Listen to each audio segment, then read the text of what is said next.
ಚಿಕ್ಕೋಡಿಯಲ್ಲಿ ರಸ್ತೆಗಳ ದುಸ್ಥಿತಿ ಮತ್ತೊಮ್ಮೆ ಬಯಲಾಗಿದೆ.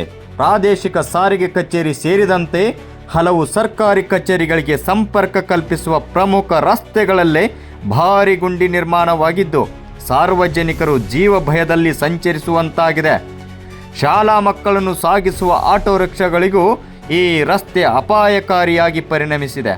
ಹೌದು, ಇದು ಚಿಕ್ಕೋಡಿ ನಗರದ RTO ಕಚೇರಿಗೆ ಸಂಪರ್ಕ ಕಲ್ಪಿಸುವ ಪ್ರಮುಖ ರಸ್ತೆ. ವಾಯುವ್ಯ ಕರ್ನಾಟಕ ರಸ್ತೆ ಸಾರಿಗೆ ಸಂಸ್ಥೆ ಚಿಕ್ಕೋಡಿ ವಿಭಾಗೀಯ ಕಾರ್ಯಾಗಾರದ ಮುಂಭಾಗದಲ್ಲೇ ಈ ರಸ್ತೆ ಕುಸಿದು ಭಾರಿ ಗುಂಡಿ ನಿರ್ಮಾಣವಾಗಿದೆ.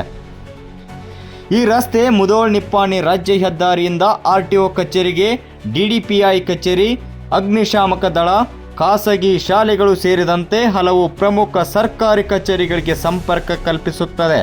ಅಲ್ಲದೆ ಇದೇ ಮಾರ್ಗವು ಚಿಕ್ಕೋಡಿ ನಿಡಸೋಶಿ ಮೂಲಕ ಬೆಳಗಾವಿಗೆ ಸಂಪರ್ಕಿಸುವ ರಸ್ತೆ ಏನಿದೆಯೋ ಅದೇ ರಸ್ತೆಗೆ ಮುಖ್ಯ ಕಚೇರಿಗಳಿಂದ ಸಂಪರ್ಕ ಕಲ್ಪಿಸುವ ರಸ್ತೆಯಾಗಿದೆ.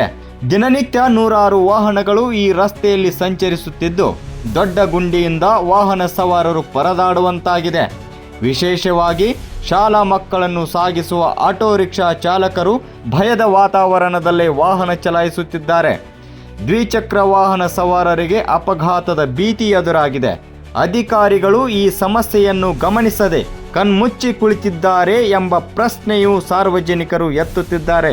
ತುರ್ತು ಸಂದರ್ಭದಲ್ಲಿ ಅಗ್ನಿಶಾಮಕ ದಳದ ವಾಹನಗಳ ಸಂಚಾರಕ್ಕೂ ಈ ರಸ್ತೆ ಅಡ್ಡಿಯಾಗುವ ಸಾಧ್ಯತೆ ಇದ್ದು ಕೂಡಲೇ ರಸ್ತೆ ದುರಸ್ತಿ ಕಾಮಗಾರಿ ಕೈಗೊಳ್ಳುವಂತೆ ಸಾರ್ವಜನಿಕರ ಒತ್ತಾಯ ಇದೆ.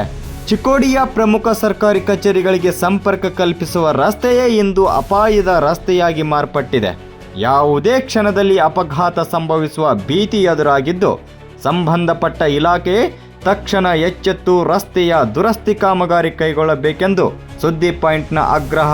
ಸುದ್ದಿ ಪಾಯಿಂಟ್, ಇದು ಜನರ ಪರ.